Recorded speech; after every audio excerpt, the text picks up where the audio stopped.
Oui. izina ryawe muragushimira dushimiye ineza yawe z'umugoroba tugiriye twewe tudashobora kwitubwira wakoze icyubahiro tugarukire mu izina rya Yesu turaje dufite n'inyota ariko Uwiteka mbere y'uko twavugana nawe banza utwezeshe amaraso yawe numara kutweza udutunganye numara kudutunganya udusiga amavuta cyane cyane udusigire kumva ijambo ryawe waje wese mubyeyi ndakunze kugira ngo umugabo uze umanuke uvuye mu ijuru uze ufate akazi uhereye ku itangiriro kugeza ku iherezo ibyo byatambutse nk'uko wabiyoboye n'ibisigaye tumije kubishyira mu biganza byawe kugira ngo habeho kubera umwishingizi be alfa na omega ukiza abarwayi abanyamigenge ubahereza imbaraga ijambo ryawe niritangwa twumva ubuzima ugarutse mu mitima no mu mibiri yacu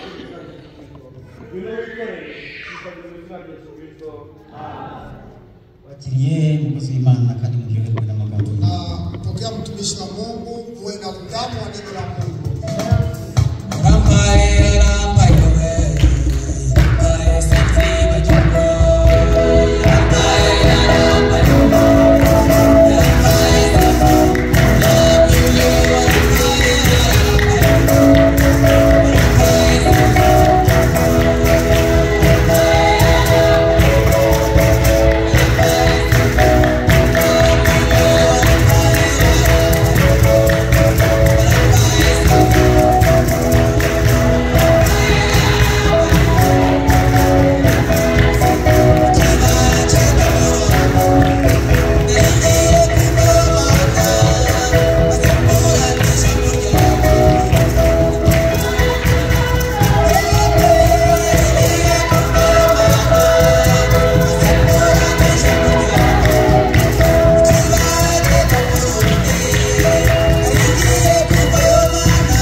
Acha tusimame kwa kusoma maneno ya Bwana.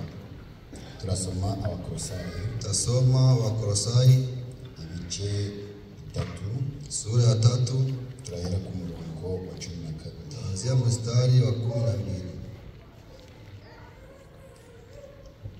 Turangiza Abakolosai, turasoma Abefeso. Kimaliza Abakolosai tutasoma wa Efeso ibice 4. Sura ya 4 mstari wa 32 turasoma mu izina ry'Umwami wacu Yesu Kristo. Nuko uko bikwiriye intore z'Imana zera kandi zikundwa, mwambare umutima w'imbabazi n'ineza no kwicisha bugufi n'ubugwaneza no kwihangana, mwihanganirana kandi mubabarirana ibyaha, kuko umuntu agize ico apfa n'undi, kuko umwami wacu yabababariye abariko namwe mubabarirana. Ariko ibigeretse kuri ibyo byose mwambare urukundo kuko ari wo murunga wo gutungana rwose. Amen. Abefeso. Efeso.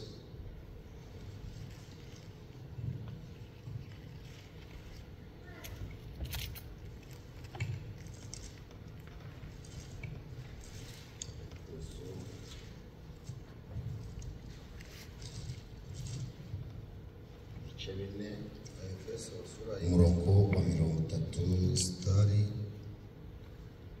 na 32.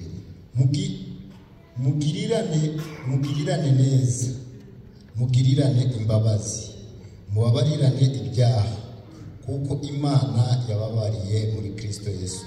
Amen. Eka nsabe mwene data Eugene, acha tome ndugu Eugene aombe.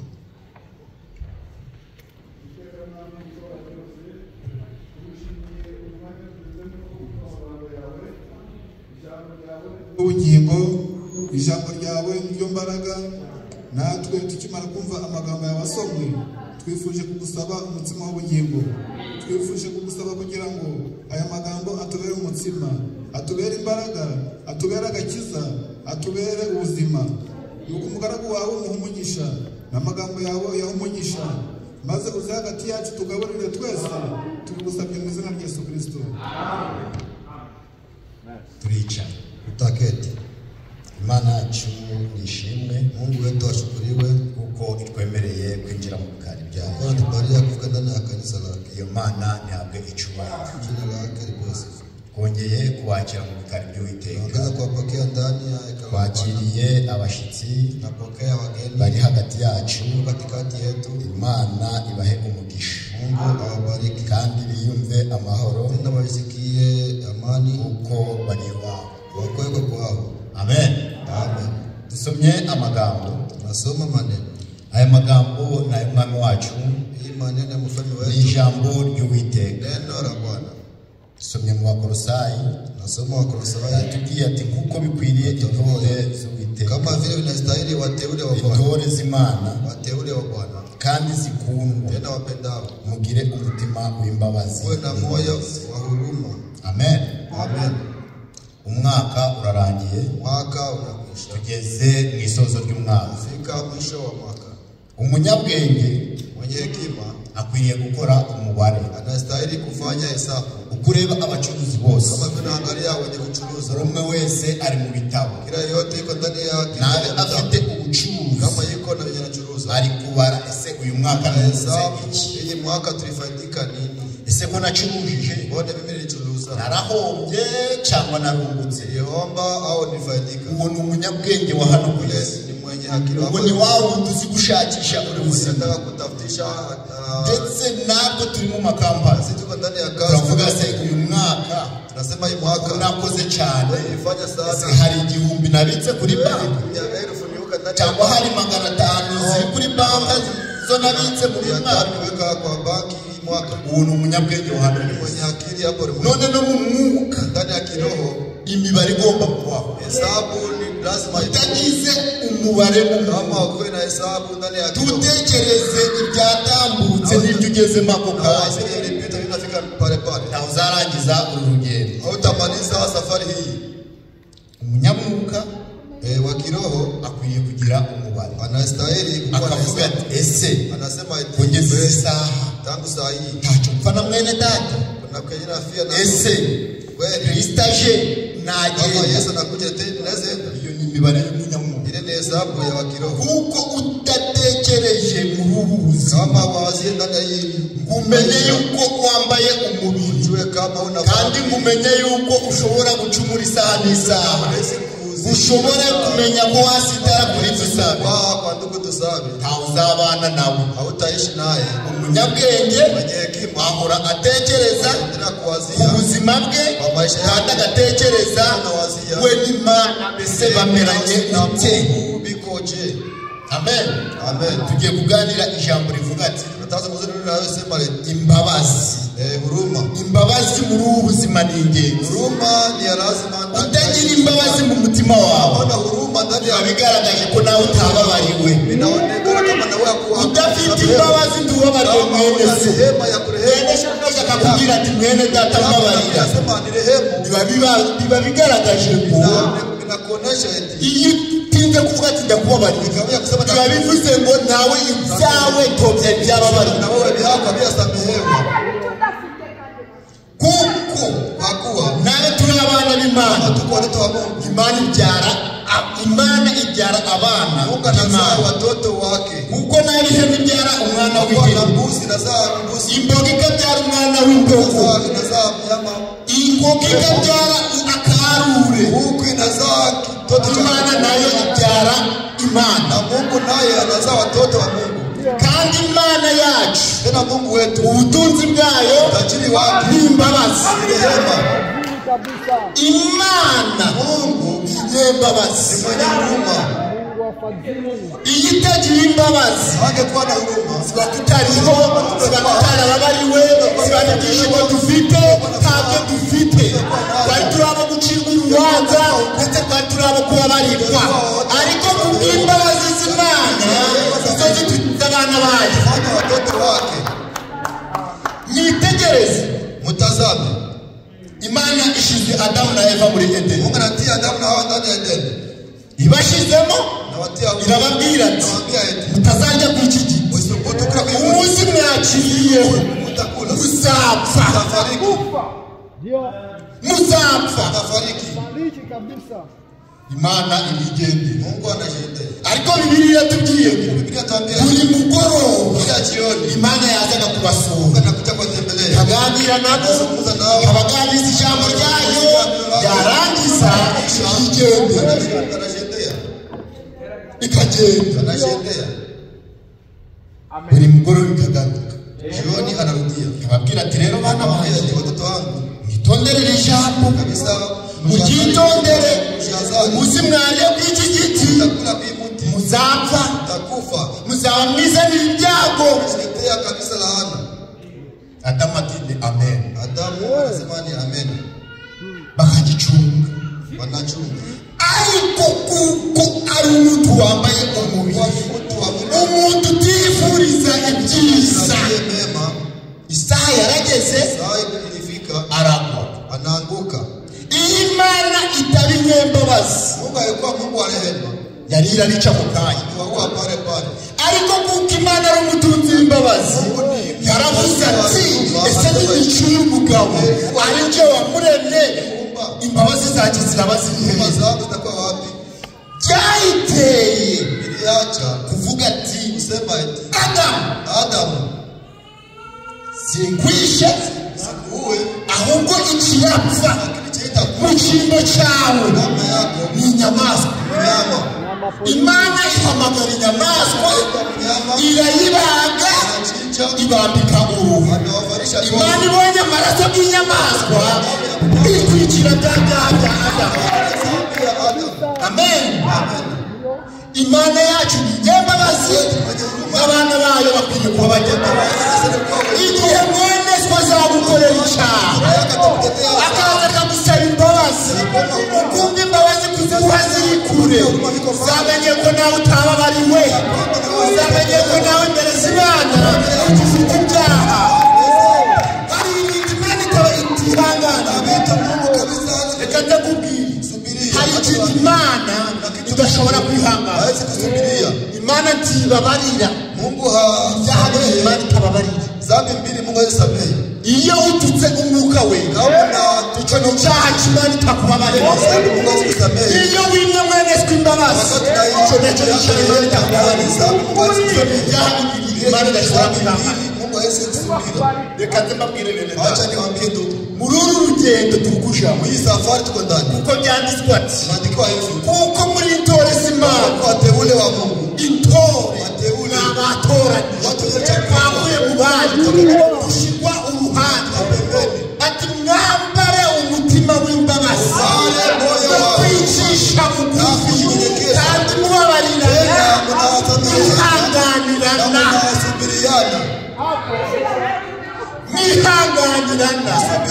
Iyo udafite kwihangana Unasubira kwa ndugu yako. uzahora ugwa Utaendelea unanirwa mu rugendo kuko cyakwihanganira. hata safari chao na kusubira. Ariko Bibiliya tubwiye Lakini bila tuambia kuko bikwiriye intore z'Imana kwa binasteri wa zera kandi watakatifu zikunda, tena wapendwao. mwambare umutima w'imbabazi, Jivikeni moyo wa rehema. mwambare umutima w'imbabazi, Uvae moyo wa rehema ineza na no kwicisha na bugufi uvumilivu n'ubugwaneza na upole no na kwihanganira. kusubiriana. Mwihanganirana, mubabarirana ibyaha, Musubiriane na kusameheana dhambi. mubabarirana ibyaha. Kusameheana Kuko dhambi. umuntu agize kama vile mtu anafanya cyo apfa n'undi. kitu anafia na mwingine, Uzindabura icyo mfa na Gerard. unawaza utakufa kitu cha Uzindabura icyo mfa na Murongo. Biriho ni byinshi. ni vya mingi, Ariko kubw'umutima Imana yanyagize. lakini juu ya moyo Mungu alifika, Kubw'umutima Imana yanditse Gerard. moyo Mungu alifika Nigira icyo mfa nawe. Gaca bugufi. Karusanga mugira ati frere Gerard. Nawe mugiye mbabarira. Kuko Gerard afite imbabazi muri we. Aravuga ati bene data. Ndakubabarira. Uwo ni wo mutima w'abana b'Imana.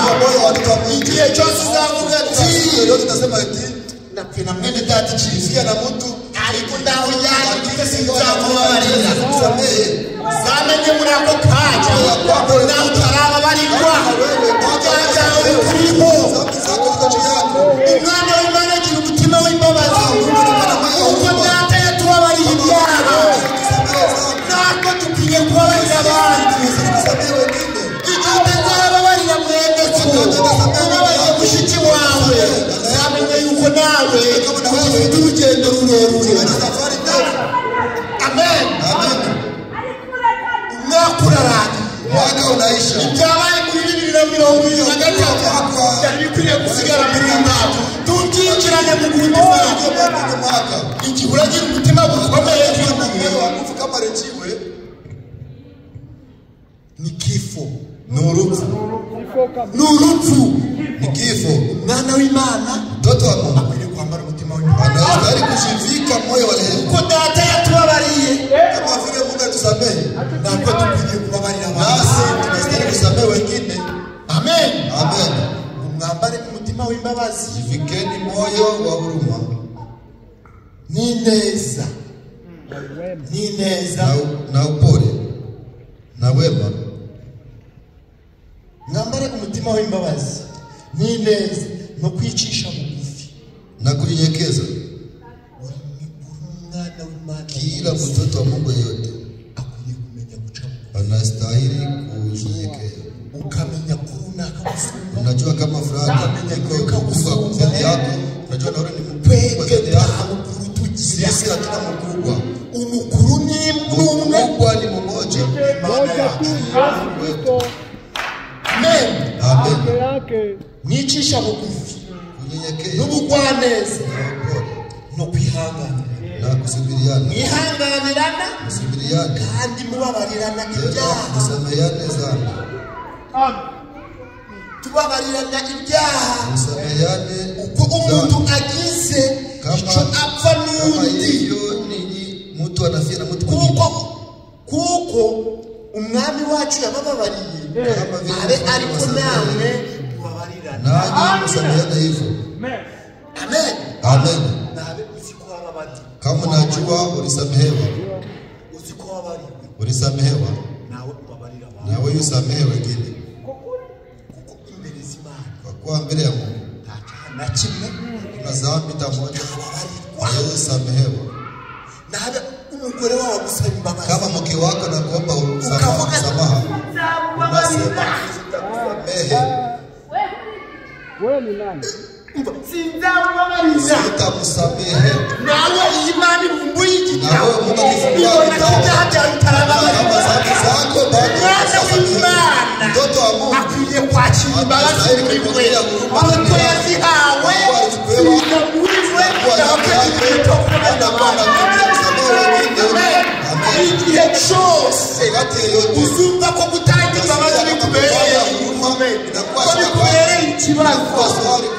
Zapfuka amatima piga magoti, ambie Mungu, yigisha gutanga imbabazi. nifundishe Bwana msamaha.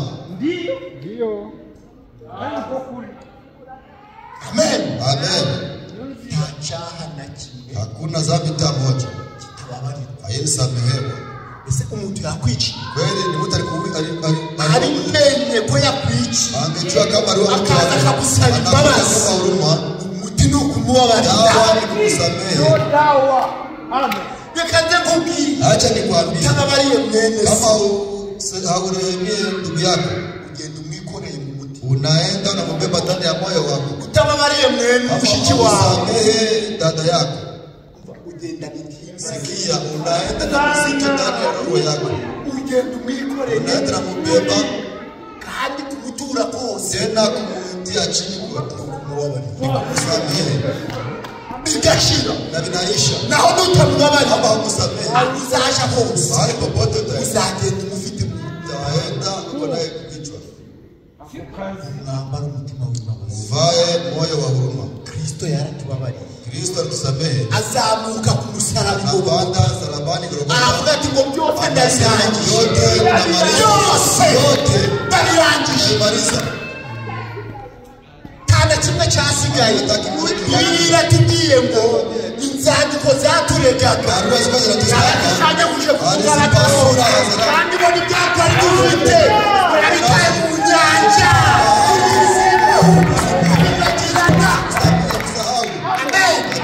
Iyo rero turi mu maraso ya Kristo, kandi tubona ko turareba. Twamaze kwemera ya maraso. Ya maraso avuye ku rubavu rwa Kristo. Imana ikwitegereje. Kubona ikavuga ati dusabe n'umwana wawe. Amen. Mwambare umutima w'imbabazi. Mwambare umutima w'imbabazi. Ibyo muhura nabyo byose. Mwambare umutima w'imbabazi. Usanga mwene so yagutuye. Umutima w'imbabazi. Utababarira abantu. Nawe utababarira. Ikidufatira. Kubabarira abantu. Kusamehe wengine. Amen. Amen. Kwambara umutima w'imbabazi. Uvae moyo wa huruma. Iryo jambo tuvugana. Ndiyo neno tunazungumza. Kwambare umutima w'imbabazi. Uvae moyo wa huruma. Utambara umutima w'imbabazi. Kama uvae moyo wa huruma. Ubabarire mwene so. Urehemu mwenzako. Wihanganire mwene so. Usubirie mwenzako. Urugendo ntawuzarurangiza. Hautaimaliza. Ntawuzarurangiza. Kwihangana no kwambara umutima w'imbabazi. Ibyo bidufasha mu rugendo. Utabigira. Uzananirwa. Utashindwa. Hii nzira yo turukuyemo tunapita ndani. irimo amahwa. Ndani miba. Irimo amahwa. Kandi irimo ubunyerere bwinshi. Reka ndakubwire. Uzagira icupa na mwene so. Uzagira icupa na mushiki wawe. Uzagira n'icupa n'abakozi. Ariko ikigeretse kuri ibyo imbabazi. Amen. Hanze y'imbabazi ni urupfu. Ni kifo. Amen. Amen. Muri Eden. Ndani ya Eden. Imana ibonye ukuntu Adamu. Mungu anaona vile Adamu. Adamu. Wakoze iki? Fanya je? Kuri hehe? Uko wapi? Wumvishije imirindi yawe. Sikia shida yako. Unajificha. Kubera iki wihishe? Kwa nini unajificha? Nambaye imisi. Navaa uchi. Wabimenye ute? Elewa je? Kuza waliyo kuri cya giti. Unakuwa kama ulikuwa kile mti. Iyo umuntu yakoze icyaha. Wakati mtu alifanya dhambi, Aja kure y'Imana. anaenda mbali na Mungu. Iyo umuntu yakoze icyaha. Wakati mtu anafanya dhambi, Atandukana n'Imana. anatengana na Mungu. Ariko Lakini iyo umenye ko wakoze icyaha, ukitambua ukavuga ati nakoze icyaha, uwo niwo mutima w'Imana. Umutima w'umwana w'Imana amenya ko nakoze icyaha. Ukavuga ati reka nsubire kwigana.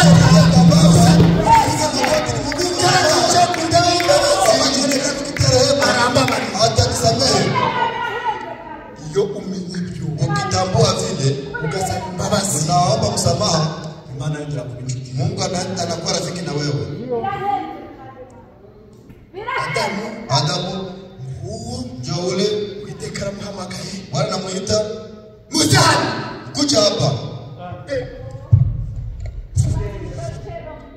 Uwo ni umuntu. Ule ni mtu.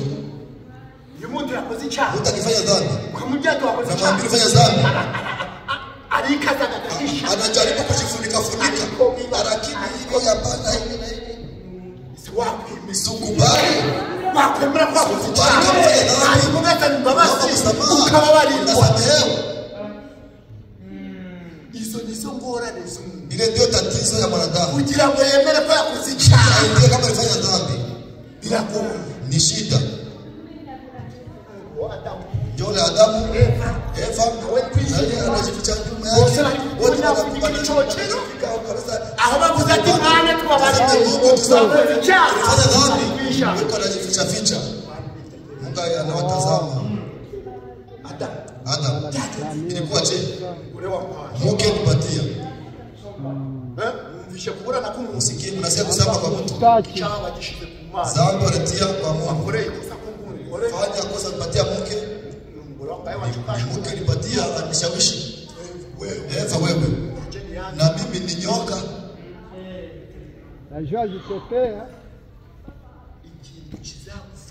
Kitu kitakusaidia kwa safari ni kujitambua. Wakati unaisahau Iyo tumenye ibyo wakoze ko nisha hautaelewa kile kitanda ni dhambi. uko byaba bisukwari ko Kama kose yote inafanana tawuzarangiza hautamaliza safari. bizagukomerera Bitakuwa nguvu kwako. uzagenda n'ibiguma Utatembea Gela. na jeraha ndani ya moyo wako kandi imbabazi zikiri na tena rehema zikibali. imana iracicaye ku ntebe y'imbabazi Inakara kwa kiti cha rehema. umuti wo gufunika ibyaha Dawa ya kufunga dhambi zako imbabazi ni rehema. n'imbabazi Rehema. naho utarababari Kama wewe samehewa uracyari ukingali kwa na kifo. mwambare umutima w'imbabazi Muvae moyo wa huruma. hanyuma mubabarira Msameheane. kandi uko umuntu agize icyapa Tena kama vile mtu anafia na mtu mwingine kitu. uko ugize icyumva na mwene Unafia na ndugu yako kitu. mubabarire Umusamehe. ariko mu muzingo Lakini muzingo dusabe ni mu mnajua tusabe ni mubaya. muzingo wa sheri ni mu Mwaza ashari ni mubaya. dusabe ni Tusabe ni mwema. asheri Asheri ni mwema. ahubwo ikiri inyuma ya asheri Nyuma ya Kihili tu. kile kikose ni iki Ile kinini. kikoti. wabimenya Wa kutambua wabona ko asheri unaweza ona kama asheri ni cya kindi cyatumye ashera kuremereka kiliacha cya asheri. kindi cyatumye runaka kugira Kiliacha ibibazo fulani anakutendea kimuvuyemo kutoka ndani. ni mwiza Ni mwema. niyo mpamvu Fred Branham yawe yatubwiye ati Ndio maana ndugu Branham tuambia eti nusha kuvuga mwene ukienda kutaja au kusema ndugu yako usimuseme mabaya. ahubwo ushobora kuvuga ibyiza Mbona musema mazuri? amen Amen. naho waba uzi ko ari mubi Ingawa unajua yeye ni naho mbaya. waba uzi ko yagukoreye Ingawa unajua nabi yeye kutendea vibaya. uvuga ibyiza Ni mazuri. amen Amena. ikazibabwira neza Acha niwaambie ndugu. imana niyo izahoreza Mungu ndiye atalipa kisasi.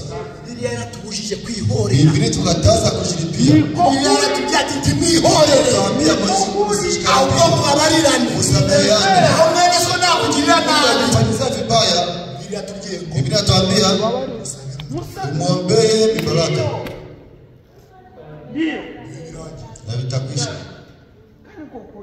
unaniwe kumubabarira Kama unashindwa kumsamehe aho ibyawe na wewe vyako haujasamehewa, mwihanganirane msubiriane kandi mubabarirane ibyaha tena, msameheane sana. kuko umuntu agize Kama vile mtu apfa anafanya n'undi anafia na mtu mwingine, umwami kuko umwami wacu yabababariye kama vile ariko nawe Kristo aliwasamehe babarirana nanyi, hivyo msameheane. amen Amen. ariko ikigeretse kuri Zaidi ya hayo yote, ambare urukundo jivikeni upendo, ko ibyo kwa kuwa hivyo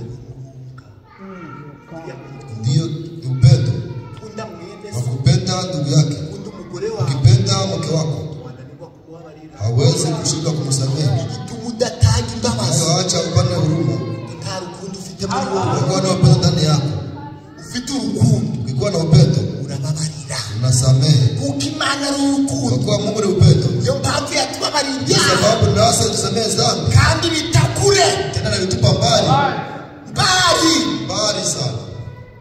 nawe rero Na wewe sasa, wambare umutima w'imbabazi fikeni moyo wa huruma, mubabarirane msameheane ko ugize kama vile unafia icyumva na mwene se na mwenzako. mugirirane ineza mugirirane imbabazi Mtenane mubabarirane ibyaha mwimiane dhambi ko imana yabababariye muri kama vile Bwana naye aliwasamehe ndani ya Kristo. Amen. Kristo yemeye kuva ku ntebe y'imbabazi Kristo alikubali kutoka kwa kiti cha huruma, ava ku ya heshima araza anakuja, yambara umubiri anavaa mwili uko yabonye ko kwa kuwa aliona abanyabyaha tuko wenye dhambi. aravuga ati Anasema eti naenda kukomboa mtu, kugira chunguru umuntu kusudi nikomboe mtu uko nakwambara umubiri ni vile nivae mwili, asokongera ubuzima bwe na mimi kabisa nisikia kwa gatura kwisi naishi ndani ya dunia, kabana nawe naishi naye niho n'uchunguru pale ndipo nitakomboa. igihe Yohana yarebye mu ijuru Wakati Yohana anaangalia bibiri tugiye ngo habuze n'umwe wafata ico gitabo wakwemera kwakira yiriya mibabaro gaze hano ku isi yemere akubitwe yemere yambikwe cyangwa cy'amahwa yemere yikorere umusaraba uhabura n'umwe unakosa hata mmoja. arebye kuzimu Anakiangalia kuzimu habura n'umwe unakosa mmoja. arebye mu isi habura n'umwe Unakosa mmoja. arebye mu ijuru habura n'umwe Unakosa hata mmoja. ariko agiye kumva Akaenda kusikia Yohana humura wewe farijika, farijika. tare mu bwoko Ona simba ya taifa la Yuda. Yohana agiye kwitega Yohana akaenda kutazama. ngo ni itarira Aliwaza kama ni simba anakuja. umurimo w'itara w'ubugori Kazi ya simba anakuja. ari ukuboma kuyana Ni kumbogora kwa kwa ni Yohana yitegereje Yohana kitazama. kabona umwana w'intama Abona kondoo. abona umwana w'intama Abona kondoo. usa n'uwabazwe Anaona kama alichinjwa. kudondana amaraso Iko na vya damu. amaraso ariko ari kuva Damu na vinatirika. Bwana ni Yesu Kristo.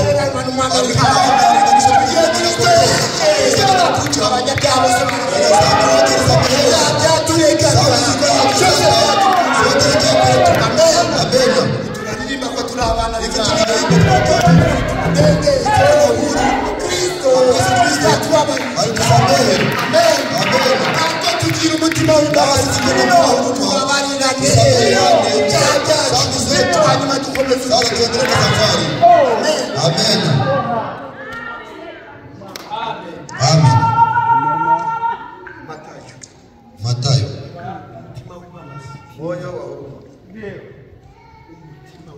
Moyo wa huruma. Tukikuwa nayo tutaendelea na safari. Lakini kama tukiwa na moyo wa safari wa huruma, mioyo yetu itakuwa majibu. Acha niwaambie wa ndugu, tukikuwa na wandugu wawili watatu ama hii kanisa anasikia hizi rehema, unasikia hizi na dada yako baada ya kujua Mungu nubwo wasenga isengesho ryawe hawezi omba tao milako lisikilike. Biblia inatuambia eti nusha gutamba ukienda kutoa, nusha guturitura ukienda kutoa sadaka ukikafari na cy'urupfu na mwene so kunafia na ndugu yako, usigituro ryawe ache sadaka usubireyo urudie usaba n'imbabazi kuomba msamaha. none uzaza gusenga Sasa pia kuabudu ufite icyo urupfu na mwene so tunafia na ndugu yako eglise ya kanisa tubitekereza tuvuga ngo reka mwegere musabe n'imbabazi ni kuomba msamaha. Hata unajua wewe unaabudu, ufite bashiki bawe viko bakureka na wadada yako wanakushtaka ndani ya moyo, na wewe unashtaka wengine ndani ya moyo, unakuja kuabudu.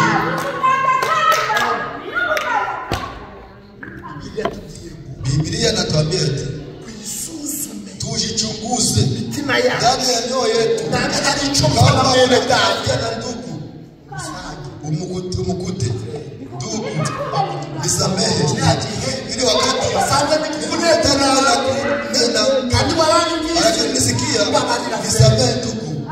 ni satani yateye Shetani ni anishauri wenda ari n'amagambo wumvise na ndikudasikia mamasikia kule ndio tunasema ndugu nisamehe. Ile ndio njia ya kuwa haki.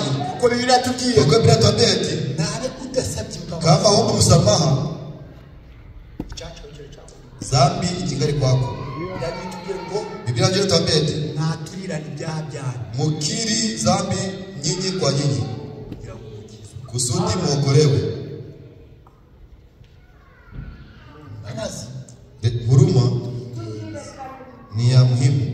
yagize imbabazi Kama hakuwe na huruma, wabarire mwene so usamehe ndugu yako, nawe ibyawe na wewe vyako urababarira. bado wewe hajasamehewa. Umva amagambo y'Umwami Yesu yavuze. Sikia neno ya Yesu alisema, Isengesho yasenze. ni ombi aliomba. Ariko reka mbere ku murongo wa 12 Acha nianzie hari kuvuga ati sita uduharire imyenda yacu kuko natwe twayihariye abarimo imyenda yacu. Uninde ule ni nani? Yesu Ule ni Yesu ari kwigisha abigishwa akafundisha wanafunzi wake kuomba. ari kuvuga ati data wese uri mu ijuru, Baba asifiwe juu izina ryawe mbinguni, ryubahwe, jina lake ubwami litukuzwe, bwawe buze, ufalme wako uje, ibyo ushaka Nataka bibeho mu isi vikuwe ulimwengu bibeho mu kama ijuru. tunakuwa mbinguni. Uduhe none ibyo kurya byacu Utupatie leo chakula chetu by'uyu munsi, vya siku ya leo. duharire imyenda yacu Utusamehe kuko natwe dhambi zetu twayihariye kama na sisi tulisamehe wenye kuwa ndani yetu. uduhane mu bitwosha, Usituache ndani ya yale yanayotushawishi. uduhane mu bitwosha, Usituache yale yanayotushawishi. udukize umubi, Utuokoe na maovu. icyubahiro Kwa ufalme na uwezo yawe none niteka ryose. na utukufu ni wako hata Umurongo wa milele. 14 Sikia mstari wa 14. kuko nimutababarira abantu ibyaha byabo Kwa maana kama msamehe watu makosa yao, nazo mu ijuru na Baba yenu wa mbinguni, nazo mu ijuru na Baba wenu wa mbinguni, kuko nimubabarira abantu ibyaha byabo, kwa maana mkisamehe watu dhambi makosa yao, na Baba yenu wa mbinguni atawasamehe nanyi. nimutababarira abantu Bali usiposamehe watu, nazo mu ijuru tazababarira na Baba wenu wa mbinguni hatasamehe makosa yenu. amen. Amen. Nutababarira mwene Kama usamehe nutababarira n'uwo kama hanze, usamehe na wa nje, nabe yarakwiciye, nabe yaragututse, nabe yaratwaye nawe, tumubabariwe. kusamehe. Ijambo ry'Imana aratubwiye ngo Tuambia eti nazo mu ijuru tazababarira. na Baba wa mbingu hata kusamehe. Uyu ni umukoro Hii ni kazi kandi ni uwa buri muntu na trendi ya kila mtu yeyote, kubabarira. kusamehe. Imbabazi Huruma nizo zagombwa ni ya lazima muhimu sana kabisa. ndani ya maisha ya mwanadamu.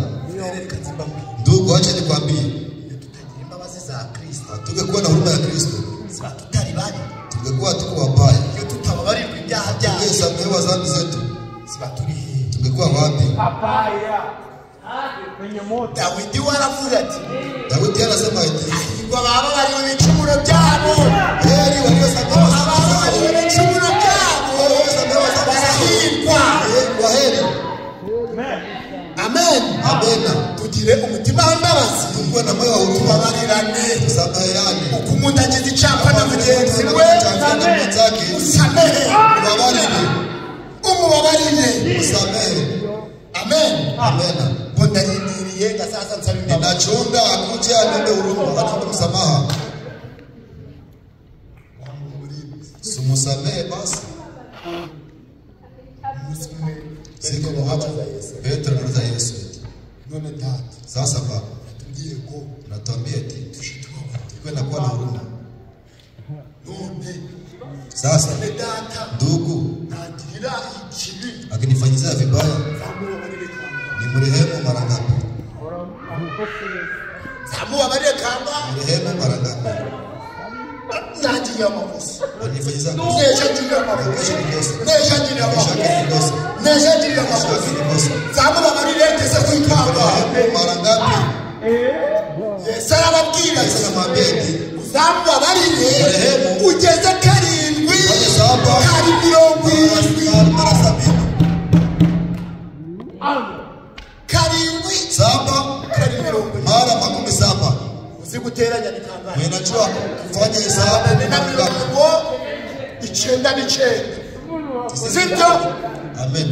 Wakugirira inani Mwenye naweza kufanyizia kosa 499, uwo muntu ni ule ndani ari hehe? iko wapi?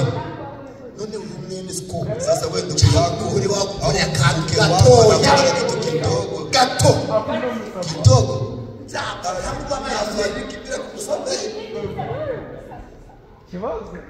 None kupfuye sasa mbona unafariki tamubabarire na umsamehe? uri igihe Wewe unaelekea wapi? imbabazi Rehema. Kuwe na moyo wa huruma. nitugira imitima Kuwa y'imbabazi na moyo wa huruma. yacu izabonera Nyoyo yetu itangara mbele ya Bwana. nicyo tuzasaba Na data kitu tutaomba Baba atatupatia. Amen. Ariko igihe uzagira umwanzi mu rusengero lakini wakati utakuwa na adui ndani ya kanisa, ukagira mwene se ngo ni adui wawe, unafanya ndugu yako adui wako, ni ikibazo. ni tatizo. Amen. Amen. Tugire umutima w'imbabazi. Kuwa na moyo wa huruma. Nimubabarira abandi, Mkisamehe wengine, na so mu ijuru azababarira. na Baba wenu wa mbinguni atawasamehe. Akirenzaho Hakuna cha zaidi ya hivyo. Tusameheane. Mwaka inaisha. Tusameheane. Tuvae moyo wa huruma. Tujombee Mungu atuongezee nguvu. Amen. Amen.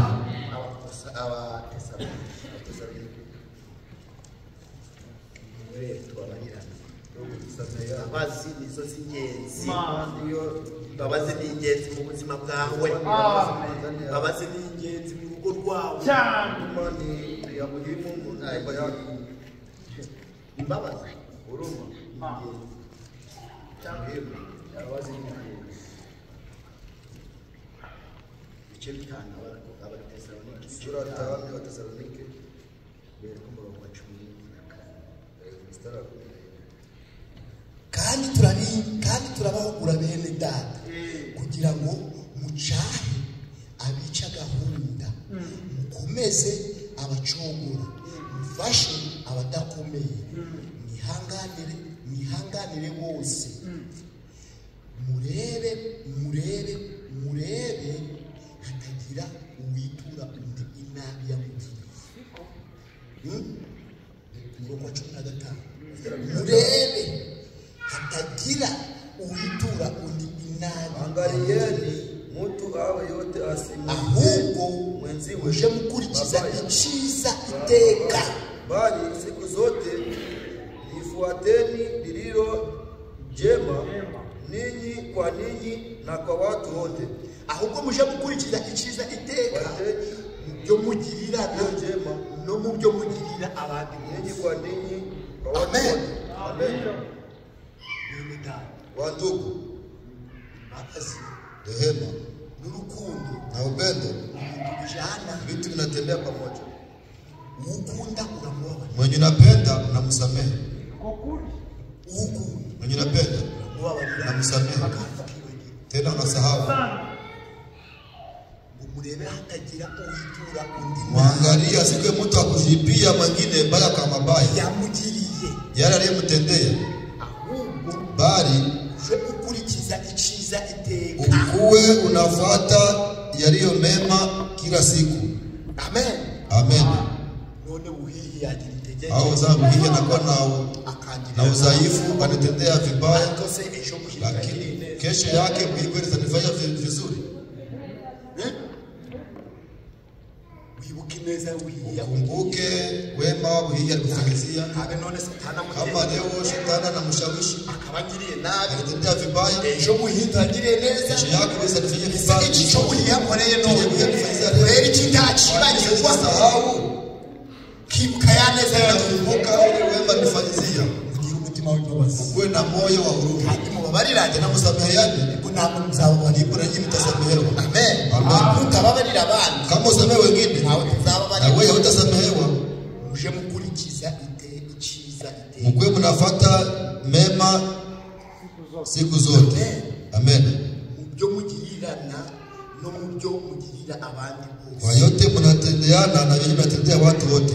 Ukavuga ati nzakwita. Usiseme nitajilipia wenye nilifanyizia. Biblia tubwiye Biblia inatuambia ati iganye iki mwenye anaiga kibaya abakiguze. haiko zaidi ya kile. Amen. Amen. Dufite umwe gusa Tuko na mmoja tu. uzahora, Atajilipia, uzagirira abatugirira nabi, atafanyizia wala atafanyizia vibaya, uzabacira urubanza. atawakatia hukumu. Imana yacu. Ni Mungu tu. Amen. Amen. Naho twebwe Sasa sisi tugira umutima w'imbabazi. tuvae tuwe na moyo wa huruma. Amen. Amen. Uko data Kwa kuwa Baba umunyembabazi mwenye huruma, ntabwo tugira nasi tuwe na moyo wa huruma. tubabarirane. Tusameheane. Marko, Tubabarirane. tusameheane. Mutababarira Kama usamehe, nawe tuzababarira. na wewe utasamehewa. reka reka tubabarirane hanyuma urugendo rukomeze. Safari iendelee. Imbabazi nizo tukuganira. Imana yemeye guca bugufi iza hano ku isi iratubabarira ibyacu Anakusameza byetu byinshi byetu ni kurukwanga kubabarira mwene se kuna katara kusamehe kanga kubabarira mushiki katara wawe kusamehe ndugu ya dada yako wagaragaza ibyawe wakutia vyako hadharani wagaragaza ibyawe yako wakuyatia hadharani ukigira unajifanya wagaragaza ibyawe wakutia vya sheria hadharani. urukure Sinaona ariko nitubabarira lakini tukisamehe wengine na data zatu na baba atatusamehe. 25 11 11 25 25 kandi nimusenga kandi nimuhagarara musenga hakaba hari umuntu wabagiriye nabi wabarire kugira ngo na so umwijuru nawe abababarire ibyaha byanyu, ariko nimutababarira abandi so umwijuru nawe ntazababarira ibyaha byanyu. Natumvise Unasikia? adusomere muri Mariko Tusomee ndani ya Marko 11:25.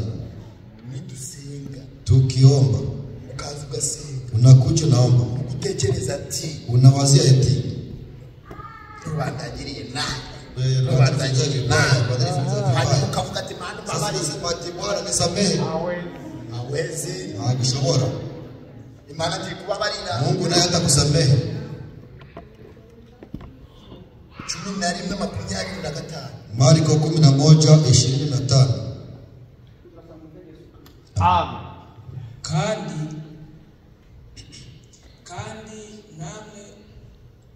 kandi nimuhagarara gusenga hakaba hari umuntu ubagiriye nabi mumubabarire kugira ngo so umwijuru nawe abababarire ibyaha byanyu, ariko nimutababarira abandi so umwijuru nawe ntazababarira ibyaha byanyu.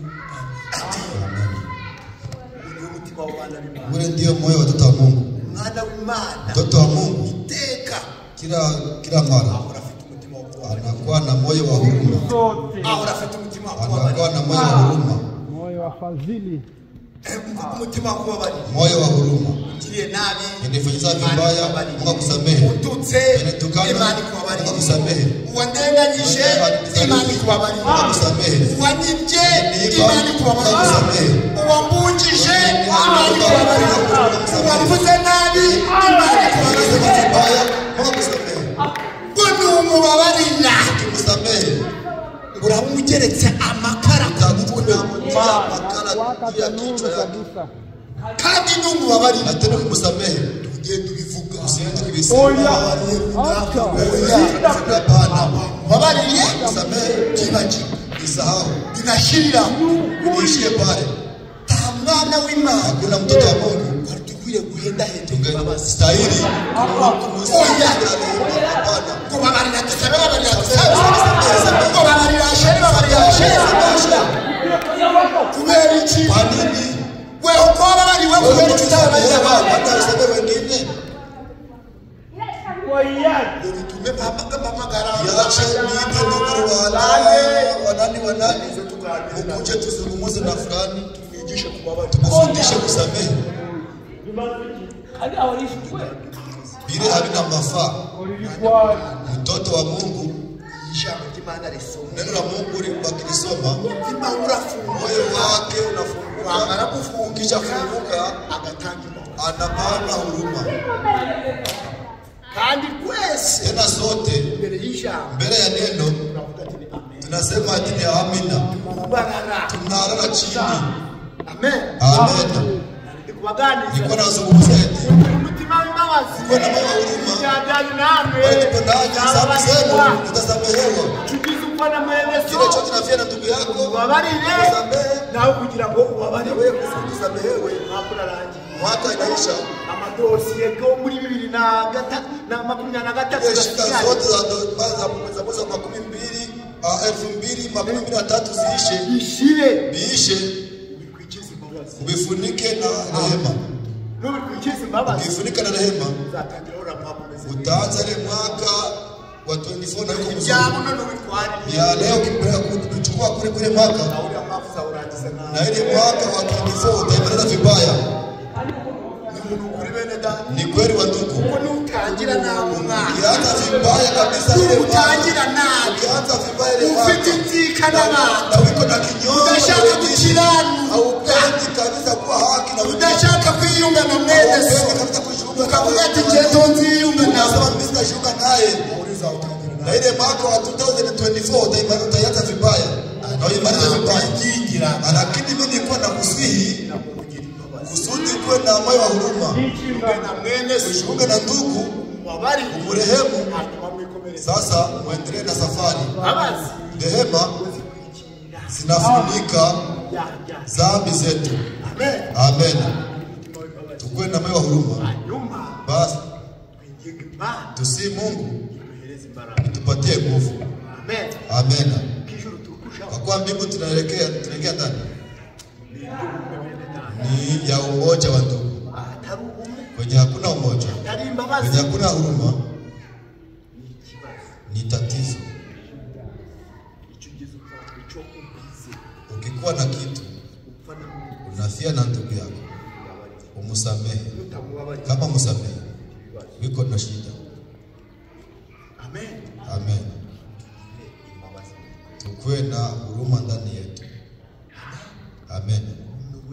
Kila mmoja anajua viko ndani ya moyo wake. Kuna kitu hawezi danganya.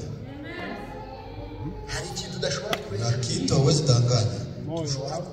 Hawezi kudanganya Mungu. Na wewe binafsi hawezi kujidanganya. Moyo wako unajua viko ndani. Unajua viko ndani. Na Mungu naye anakutambua. Asheri unaweza kudanganya. Mtu kile yote unaweza kudanganya. Lakini Mungu hawezi kudanganya. Na wewe binafsi hawezi kudanganya. Sasa tunakaziwa kuwa na moyo wa huruma. Amen. Kwenye tunaelekea tutaikara pamoja. Tena umoja inaanzia hapa. Sasa kama uko umoja na ndugu yako, uko umoja na dada yako, nasikia mtachanga kufika huko. Kweli? Tunachangia hapa vya kiroho. Sivyo? Ndio. Tunachangia vya kiroho. Tuko pamoja ndani ya kanisa moja. Lakini hawezi weza kuomba kubariki. Bali tukitengana hapa, nenda kuri niseme vibaya. Shida mrefu. Wa ndugu wa dada. Mtoto wa Mungu anastahili kujitenganisha na kitu chochote kinaweza kumtenganisha na Mungu.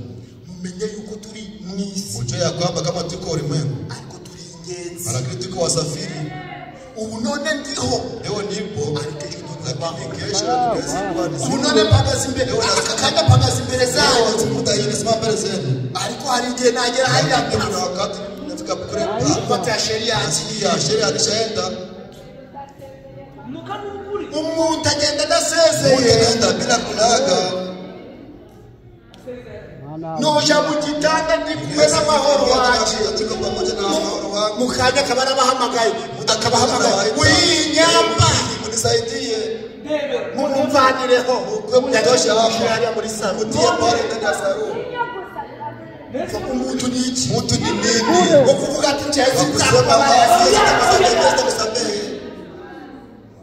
Ugakomanga kugatumira juu ya kifua chako. Bure. turi byondo tiko matopi. Asheri ni jo. Asheri ni matopi. Ntabwo utazafata inzika. Ufata inzika mbike sitakamata kidogo nitieje ndani ya moyo wangu. Ndikwirusha. Niko nachokesha kwa bure. Najidanganya kabisa. Bike muhimu mutima. Niweke Mungu ndani ya moyo. None nubikao muhimu. Sasa ukiweka ndani ya moyo. Utabitse mu mwuka Ila kuweka ndani ya Mtakatifu. Unakuja ikale ndani yako. Akaba ari cyubikamo. Unaweka ndani mimi. Mfurukuja mwisho. Unasikia wewe unaelekea mbinguni. Unakusinda. Unakuja kuabudu. Umbitse mu mutima. Niweka ndani ya moyo. Vanamo asheri. Toa ndugu Asheri. Vanamo. Toa mtu fulani. Utoe ndani. Uvuga ati weho mwana. Wewe Weho Yesu. Weho mwana wa mahoro. Mfalme wa amani. Ngoja ukaikale ndani yangu. Amen. Amen. Uvuga ati Mana ngize icyaye muri wowe. Ikale ndani yangu. Imana iraza icyaye. Mungu atakuja ikale ndani yako. Imana wa. Mungu awabariki. Mlale vizuri.